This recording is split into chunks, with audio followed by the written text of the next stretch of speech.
Trusting God is not for the weak. I know they tell us that the Christian walk is not going to be easy, but I feel like they need to stress the not easy part. Do me a favor.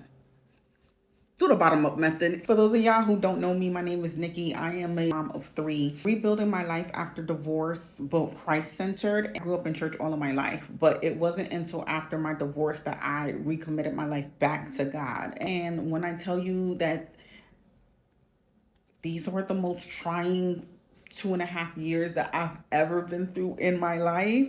I think the hardest part about the walk is the trusting part. I used to be a high school special education teacher. Contracts came out. God was like, don't sign that contract. I was like, Lord, I don't have no money and I have no job and I got these kids. And God was like, yeah, no, don't sign that contract. I have not had a job in a traditional sense in over 2 years. I go through the motions because every so often I go back into the, what am I doing? How am I going to get through? How is my mortgage going to be paid? If you met me on TikTok, you met me with boxes in my house and I kept saying like, y'all, I'm packing up my house. I'm downsizing. And here we are 3 years later because the Lord kept us. Okay. But if you don't have the job, if God told you to quit the job, if you are not, feeling like you're where you're supposed to be, just know that you're exactly where you are because obedience is always better than sacrifice. You don't want the Lord to have to yank you up out of something that you have no business being in. Am I frustrated most times? Absolutely. Do I chop it up with God like, Lord, what are we doing?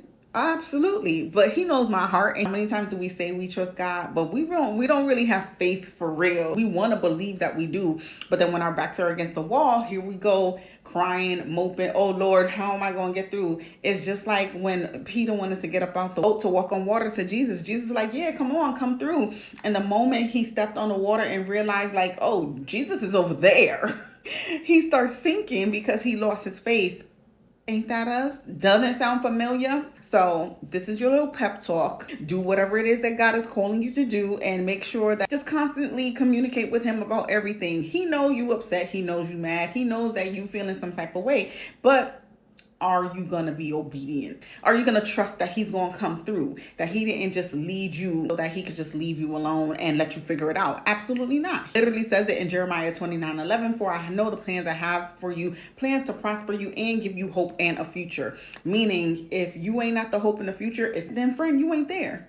Trust in God. Make sure you guys give me a follow if you like more content like this, real talk like this, all right? This video, save it and share it with somebody who might need some encouragement. I love you guys. Stay beautiful, stay you naturally, and I will see you guys in the next one.